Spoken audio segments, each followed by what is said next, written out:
Salut les dessineux, j'espère que vous allez bien. Aujourd'hui, je vais vous montrer comment ajouter du réalisme à un croquis. Donc, première étape, bien sûr, c'est de construire son dessin. Donc ça ne change pas. Évitez de trop appuyer les contours. Donc là, je fais ça avec un critérium. Donc je représente les contours, les formes englobantes. Avec une valeur moyenne, pas trop appuyée, je vais indiquer rapidement les ombres les plus fortes. Donc je plisse les yeux pour voir ça. Et une fois que j'ai déterminé donc l'espace où les ombres vont s'appliquer, en tout cas les ombres les plus fortes, j'appuie plus et j'aplatis. J'essaie de ne pas détailler. Ensuite, je m'attaque donc au volume qui se trouve, en tout cas aux valeurs qui se trouvent dans la partie éclairée de l'objet, donc au-dessus du Terminator. Je vous conseille de lire les articles sur mon blog si vous n'êtes pas au courant de ce que c'est qu'un Terminator. Et je vous conseille de lire mes articles tout court d'ailleurs. Et de lire l'article qui est en relation avec cette vidéo. Vous trouverez le lien en dessous si vous êtes sur YouTube. Donc là, je détaille pour l'instant, enfin je ne détaille pas justement, je vais juste indiquer les valeurs globales pour décrire le volume global. Vous avez vu que j'ai laissé quand même la place à 2-3 détails, mais c'est des gros détails. Pour l'instant, c'est pas des détails qui prennent beaucoup de place, c'est juste pour m'indiquer où sont ces détails, pour que je puisse me repérer dans le dessin. Donc de temps en temps, j'utilise donc soit la pointe de la mine, selon ce que je fais, soit la tranche de la mine. Et puis, je plisse les yeux, je fais des allers-retours entre donc ma référence photo, c'est une référence photo. Je vous conseille de dessiner à partir, bien sûr, de la réalité, c'est quand même mieux, on voit beaucoup plus de choses. Et une fois que vous commencez à voir apparaître les volumes globaux, donc ici, je m'excuse, c'était une vidéo que j'ai tournée à l'extérieur, donc c'est vrai que dans le graphite, quand le papier commence à saturer en graphite, on voit le reflet du ciel ici. Donc c'est vrai que c'est pas forcément génial pour vous de voir les volumes. C'est plus facile pour moi de tourner en studio, mais en tout cas ici, je vous montrerai le résultat final tout à l'heure. Là, vous voyez quand même ce que je fais, les étapes, heureusement d'ailleurs. Donc ici, je commence à détailler. Alors, je commence par les gros détails, et puis je finirai par les petits détails. L'impression de volume y est déjà. Donc il y a toute la rondeur du condiment ici. Et là, je commence à détailler un petit peu. Donc plus vous allez aller dans le dessin, en fait, et plus vous allez augmenter les contrastes. Et il faut vraiment qu'au début, vous voyez apparaître dans les premières étapes un dessin assez global, assez grossier. Et c'est ça qui va vous permettre de détailler ensuite.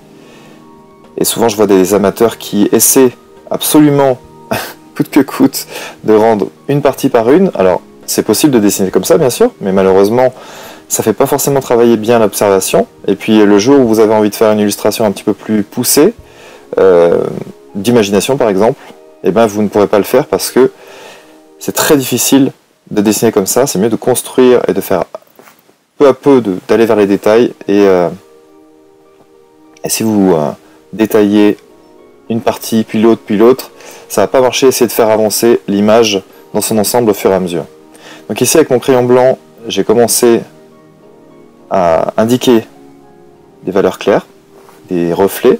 Je reviens avec le crayon en dessous pour être un petit peu plus, on va dire, détailler les ombres en dessous des reflets là. Donc tous les petits détails en fait vont s'adapter au volume global de l'objet. C'est exactement ça que je veux. Et ensuite je travaille les bordures. Donc comme vous avez lu dans l'article, les bordures sont très importantes. Selon les objets qu'il y a derrière, selon l'environnement, vous allez pouvoir travailler. Je vais pouvoir changer au dernier moment si j'ai envie de travailler une bordure floue sur certains endroits de l'objet. Je peux, selon la composition que je veux montrer. Et puis c'est très agréable à travailler comme ça. C'est-à-dire que vous vous sentez contrôler le dessin du début à la fin. Et plus vous avancez dans le dessin, et plus vous voyez, chaque étape en fait est une étape entre guillemets jolie du dessin. Et quand vous avez des étapes globales jolies et vous avez déjà une idée, rien qu'avec les premières étapes, de ce qui va être dessiné, vous avez tout juste. Sincèrement, vous pouvez pas trop vous louper comme ça. Par contre, si vous essayez de détailler trop un endroit, puis un autre, vous allez voir que la plupart du temps, les débutants, même avec un niveau avancé, vont vraiment galérer. Donc je vous conseille vraiment de dessiner comme ça. En tout cas, c'est ma méthode. Après, j'imagine que certains autres pourraient vous enseigner ça différemment. En tout cas, c'est la façon dont je l'enseigne. Faites monter les détails au fur et à mesure.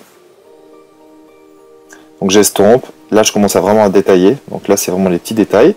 C'est là que ça prend le plus de temps. Vous avez vu que les premières étapes prenaient pas beaucoup de temps, mais étaient en fait déterminantes pour la suite du projet. Du croquis en tout cas. Donc là je finis au Critérium.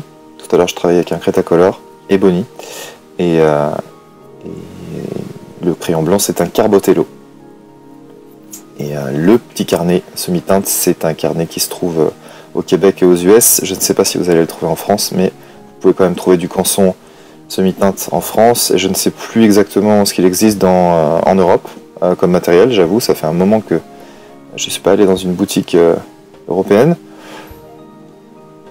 Mais je vous conseille vraiment d'essayer le matériel, ce qui vous convient. Prenez pas forcément mon matériel, c'est pas forcément ce qui vous conviendra le mieux, selon votre façon de dessiner. En tout cas, voilà mes étapes du réalisme. Lisez bien l'article. Si vous n'avez pas lu l'article, je vous conseille vraiment de le lire. Si vous êtes sur YouTube, allez sur le lien en dessous de la vidéo. Je vous conseille vraiment de lire l'article. Pour vous tenir au courant des nouveaux articles, et des nouvelles vidéos, des nouveaux contenus, je vous conseille de vous abonner au blog. Et puis voilà, le résultat. Moi, je vous dis à très vite pour d'autres vidéos, d'autres conseils. Et prenez soin de vous. Bye bye.